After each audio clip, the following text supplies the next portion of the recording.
Assalamualaikum teman-teman semua, kembali lagi di kelas coding. Nah, kali ini kita akan belajar function. Nah, sebenarnya kita udah pernah bahas ya di playlist sebelumnya. Nah, tapi kita akan buat functionnya di dalam kelas. Nah, oke, kita langsung aja. Nah, di sini saya sudah mempunyai kelas person. Nah, selanjutnya kita akan buat properti kelasnya. Misalnya var name dengan tipe data string. Kita isi string kosong dulu ya. Nah, selanjutnya kita akan buat functionnya nih. Dengan keyword fun dan nama functionnya. Dan jangan lupa buka kurung dan tutup kurung. Lalu kita isi. Misalnya, saya akan mencetak $name is awesome. Nah, $name ini dia pasti merujuk ke properti kelasnya. Nah, untuk mengakses function ini, sama ya, kita harus instansiasi dulu objeknya. Dan kita panggil di fungsi mainnya. Misalnya saya akan buat variable person, lalu nama kelasnya. Nah, pertama kita akses properti kelasnya dulu ya teman-teman. Person.name. Lalu kita isi misalnya kelas coding.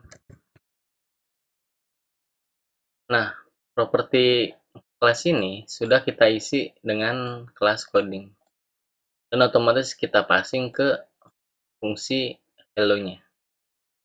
Nah, lalu untuk mengakses fungsi hello-nya, sama ya, kita panggil variable objeknya, lalu nama functionnya. Nah, seperti ini.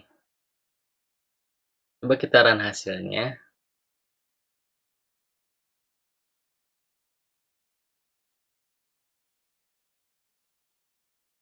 Ini kita resize dulu.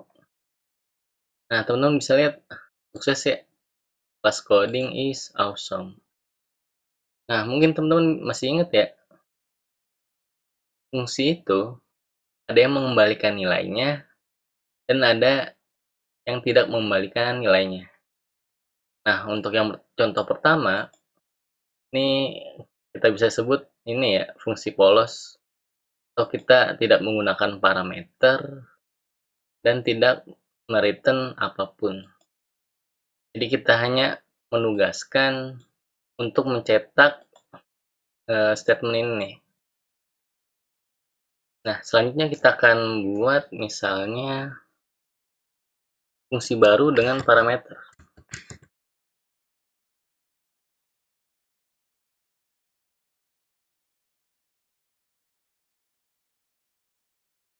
Nah, teman-teman bisa mengakses propertinya juga nih.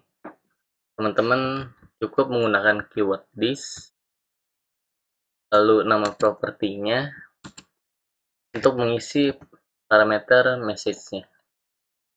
Lalu kita print line $name is apalagi nih, is good. Untuk mengaksesnya sama aja ya teman-teman. Teman-teman cukup tulis nama variabel objeknya, lalu panggil nama fungsinya. Nah, karena di sini kita mempunyai satu parameter, jadi teman-teman harus passing nilainya nih. Misalnya kita ganti ya, Kotlin. Nah, coba kita run hasilnya.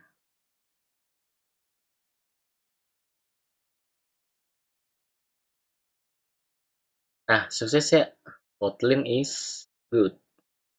Nah, jadi nilai ini kita passing ke parameternya. Nah, karena fungsi ini dia mempunyai properti, jadi nilai ini kita teruskan ke properti kelasnya. Nah, selanjutnya ada misalnya do something. Nah, jadi ada fungsi yang mengembalikan nilainya. Misalnya integer, lalu B dengan tipe data integer juga.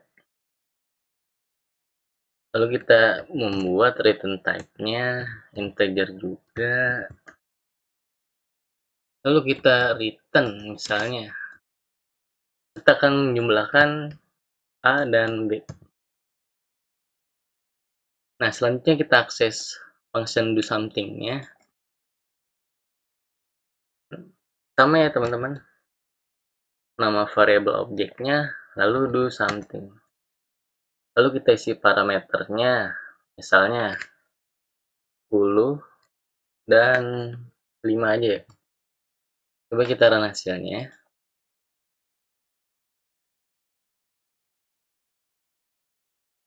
Nah, hasilnya masih kosong ya, karena kita belum mempunyai statement untuk mencetak hasil dari return A plus B. Nah, jadi saya akan menyimpan di variabel result. Nah, seperti ini. Lalu saya akan print line result. Nah, sekarang kita bisa langsung cetak.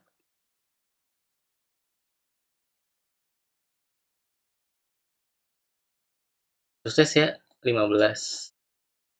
10 ditambah 5, 15.